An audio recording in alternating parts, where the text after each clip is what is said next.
Very good morning to one and all. This is Pallavi in front of you. Today I am going to discuss about the active and passive voice of present continuous tense. So student, to start this active and passive voice, firstly we must be know that how to identify the present continuous tense in Hindi.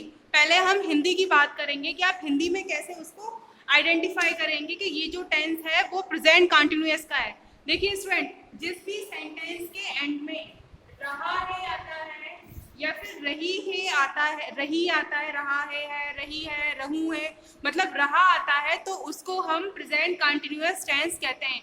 किसी भी sentence, अब जैसे ये है first one आपका, Ram car चला रहा है, तो ये जो रहा है इससे आप इसको पहचान सकते हैं कि ये जो टेंस है वो प्रेजेंट कंटिन्यूअस का है। सेकंड है लिख रही है, पूरा सेंटेंस पढ़ने के बाद सीता पत्र लिख रही है, तो ये जो रही है वो आपका आइडेंटिफाई करता है कि these both sentences are belongs to present continuous tense. After identify the sentences, अब आपने सेंटेंस को आइडेंटिफाई कर लिया कि which one is present continuous tense. Now come to next heading, that is what is the difference between active voice और passive voice. आपने sentence को तो आइडेंटिफाई कर लिया, लेकिन अब आप ये कैसे आइडेंटिफाई करोगे कि कौन सा एक्टिव वॉइस होता है and which one is passive voice. तो जैसे फर्स्ट सेंटेंस है आपका, राम कार चला रहा है, एक्टिव वॉइस और पैसिव वॉइस में डिफरेंस कोई नहीं होता, बस थोड़ा सा लिखने का तरीका और वे ऑफ सेइंग अलग अलग हो जाता है, बाकी मीनिंग दोनों का एक ही रहता है। जैसे राम कार चला रहा है, ये एक्टिव हो गया, यानी सीधी सीधी बात कही जा रही है। पैसिव वॉइस में क्या हो जाता है, कार चलाई जा रही है राम के द्वारा, यानी बात इसमें भी कार चलाने की बात की जा रही है जो कि राम चला रहा है, और इधर में क्या हो रहा है, कार चलाई जा रही है राम के द्वारा।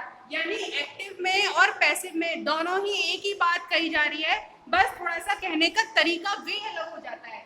ऐसे सेकंड में देखिए, सीता पत्र लिख रही है, यही है सीता पत्र लिख रही है, ये एक्टिव हो गया, यानी सीधी सी बात कही जा रही है कि सीता पत्र लिख रही है।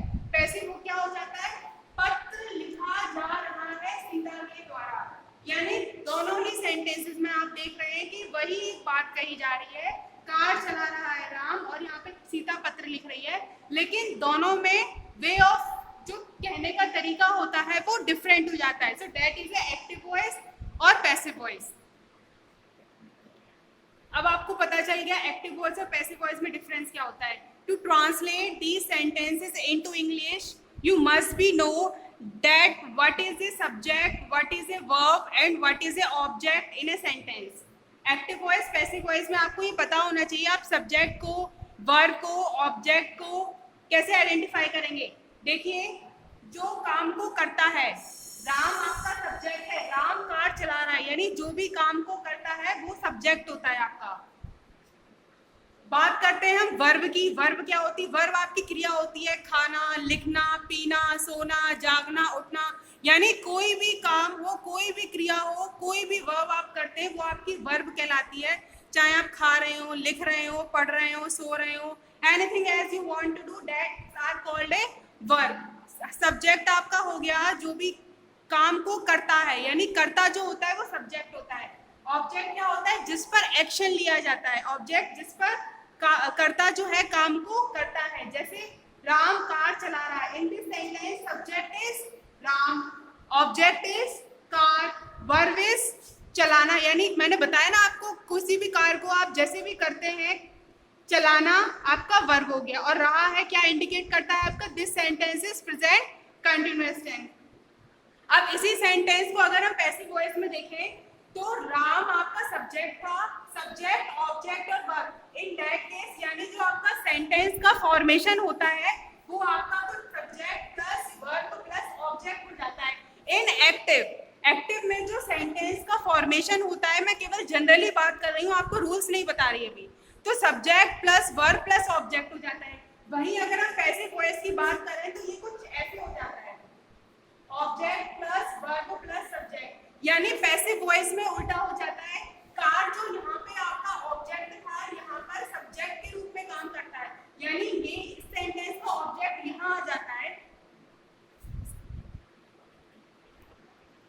यानी ये जो ऑब्जेक्ट है पैसिव वॉइस में एज ए सब्जेक्ट काम करता है।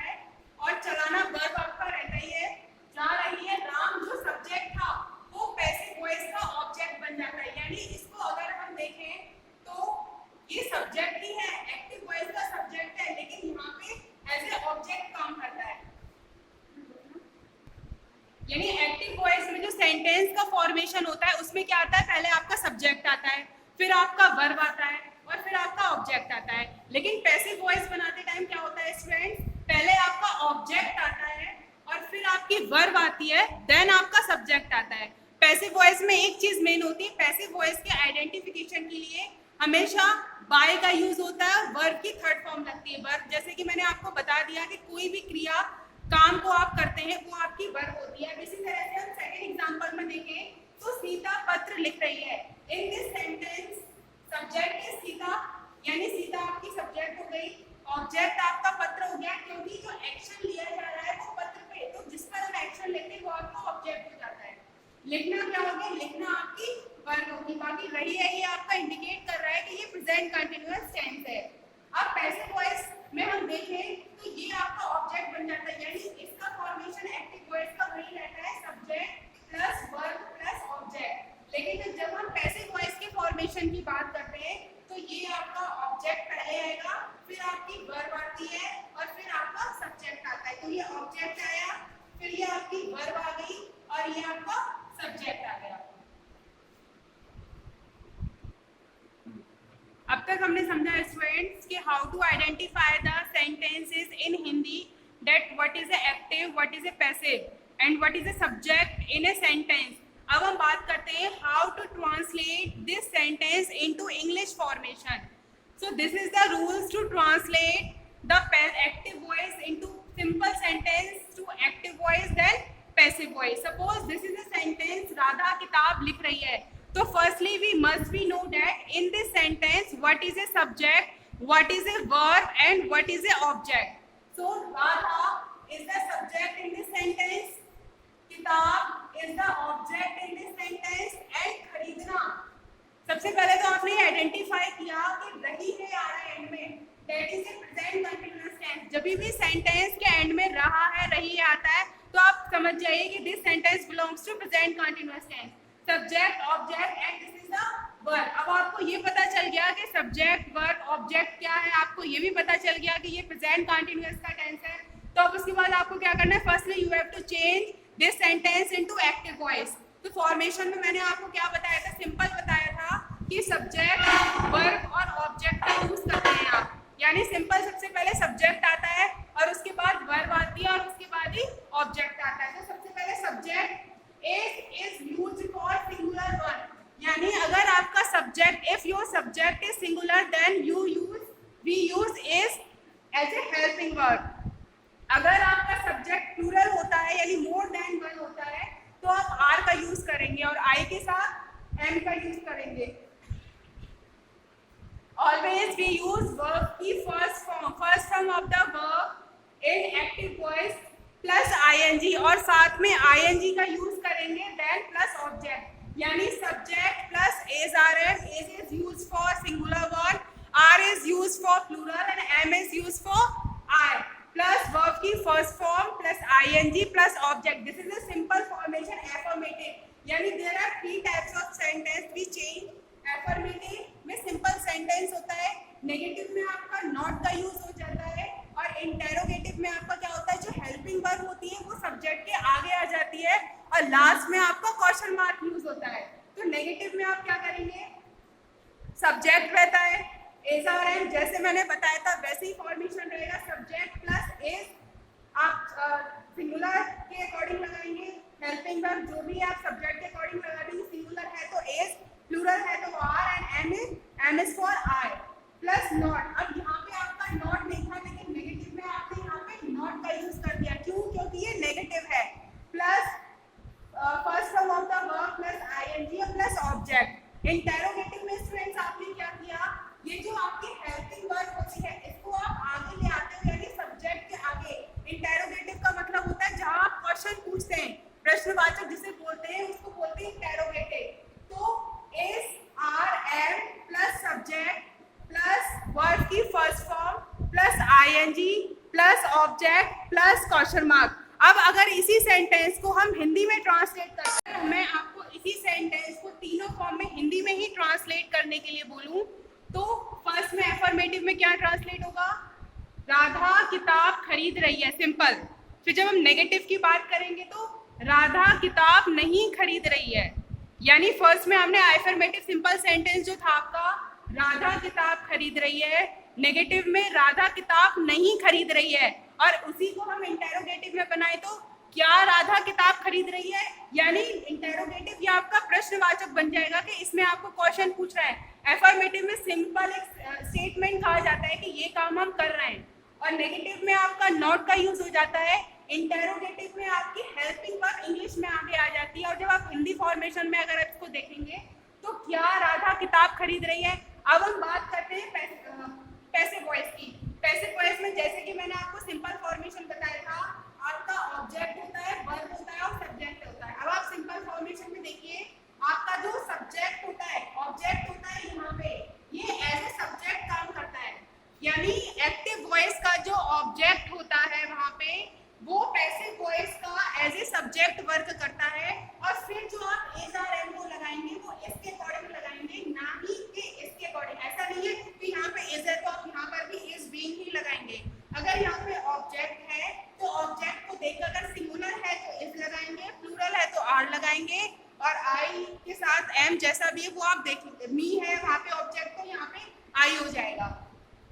तो object plus as are am plus be plus verb की थर्ड फॉर्म, ये वर्ब की थर्ड फॉर्म और बाय, ये जो होते हैं ना इसमें, ये आपके पैसिव वॉइस को इंडिकेट करते हैं कि ये जो सेंटेंस है ये पैसिव वॉइस के फॉर्मेशन में दे रखा है। प्लस बी प्लस वर्ब की third form of the verb plus by plus subject. अब हम नेगेटिव की बात करें तो ऑब्जेक्ट आपका सेम एज इट इज रहेगा, plus is are am plus not plus be plus verb की first form plus by plus subject, यानी नॉट आपका यहाँ आ जाएगा। ये भी तो नेगेटिव है, ऑब्जेक्ट में भी तो नॉट का फॉर्मेशन होगा, तो एम के बाद not plus be plus third form of the verb plus by plus subject.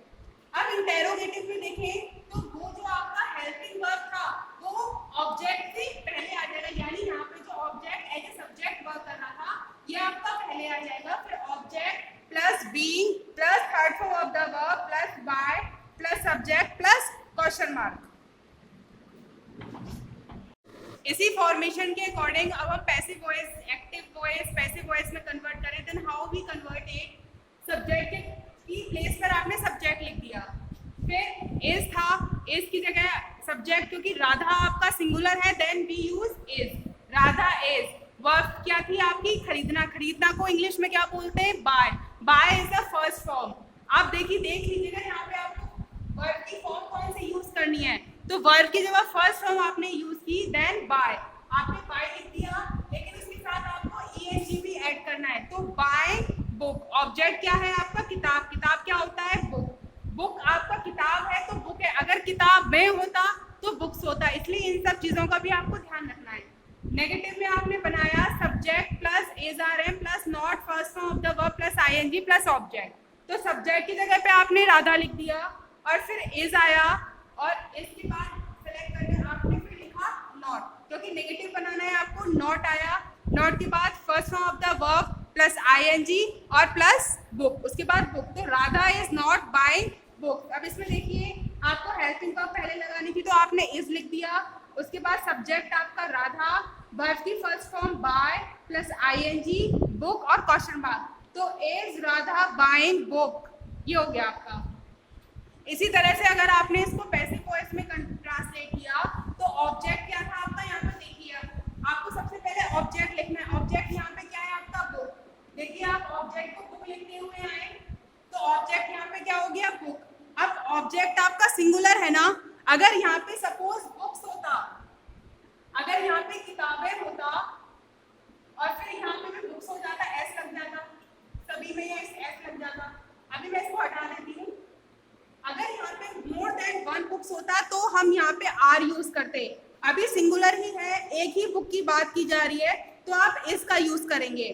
फिर उसके बाद अकॉर्डिंग टू द रूल आप बीइंग लगाएंगे, बीइंग के बाद third form of the verb, तो वर्ब क्या थी आपकी, खरीदना, खरीदना क्या होता है, buy, second form and third form are the will be same, same ही रहती है, तो बाय, बॉट, बॉट। अब वर्ब की थर्ड फॉर्म यहाँ पे क्या यूज होगी, बॉट, क्योंकि वर्ब बाय की जो थर्ड फॉर्म होती है वो बॉट ही होती है।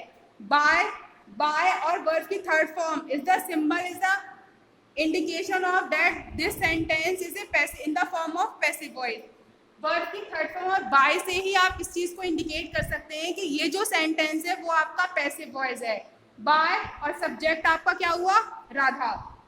बात हम नेगेटिव की करते हैं। ऑब्जेक्ट की जगह पे ऑब्जेक्ट, जैसे कि आप पहले था बुक ही रहेगा, इज था तो इज आ गया आपका। अब उसके बाद आप क्या लगाएंगे, नॉट, क्योंकि नेगेटिव है। नेगेटिव का मतलब नॉट, नॉट यूज किया आपने। बीइंग आ गया, बॉट, वर्ब की थर्ड फॉर्म बॉट आ गया। बाय आपने बाय यूज किया और सब्जेक्ट आपका राधा हो गया। इंटेरोगेटिव की बात करते हैं स्टूडेंट्स। इज का इज ही रहेगा आपका, इज आर एम जो भी था हेल्पिंग वर्ब आगे आ गई। ऑब्जेक्ट आपका बुक हो गया, फिर आपने बीइंग यूज किया, third form of the verb bought हुआ, बाय का बाय और सब्जेक्ट आपका राधा और question mark, interrogative is a symbol. So is book being bought by Radha.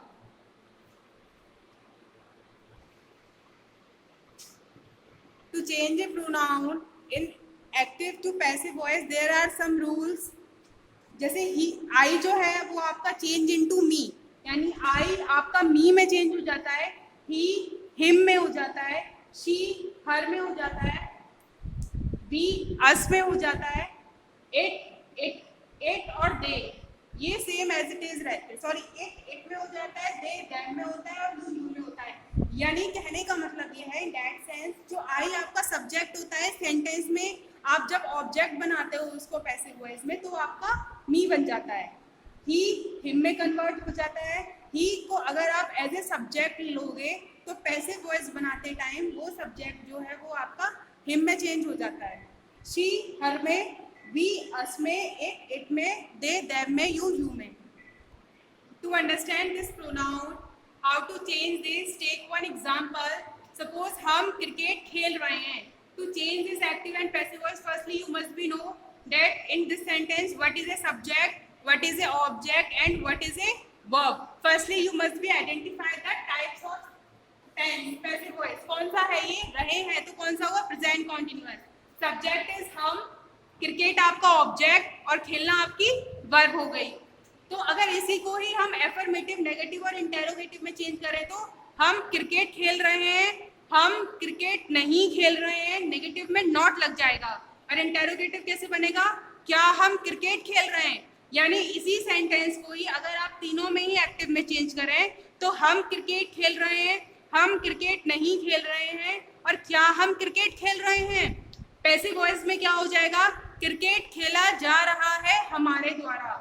यानी क्रिकेट जो यहाँ पे ऑब्जेक्ट था लास्ट में लगता है वो आपका एज ए सब्जेक्ट काम करता है। क्रिकेट खेला जा रहा है हमारे द्वारा, मतलब एक ही होता है, सेंस एक ही होता है, बस कहने का तरीका थोड़ा डिफरेंट हो जाता है।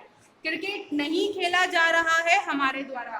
पैसिव वॉइस में अगर नेगेटिव की बात करें तो क्रिकेट खेला नहीं जा रहा है हमारे द्वारा। और इंटेरोगेटिव में क्या हो जाएगा, क्या क्रिकेट खेला जा रहा है हमारे द्वारा। यानी इंटेरोगेटिव में हेल्पिंग वर्ब आपकी आगे आ जाती है। क्वेश्चन इंटेरोगेटिव में क्योंकि क्वेश्चन मार्क होता है ना, प्रश्न पूछता है, वो क्वेश्चन अराइज करता है आपसे, इसीलिए क्या आगे आ जाएगा और लास्ट में सेंटेंस में क्वेश्चन मार्क लग जाता है। अब इसी को ही हम इंग्लिश में देखते हैं। ट्रांसलेशन फॉर्मेशन में हम क्या देखेंगे, सब्जेक्ट की जगह आपने हम वी को रखा, वी आपका प्रोनाउन है यहाँ पे। वैसे नाउन हमने लास्ट वाले ट्रांसलेशन में टेंस में पढ़ा था, आपका वो नाउन था, लेकिन यहाँ पे वी आपका प्रोनाउन है। और जब हम इसको चेंज करेंगे सब्जेक्ट में पैसिव वॉइस में तो इसका अस में चेंज हो जाएगा।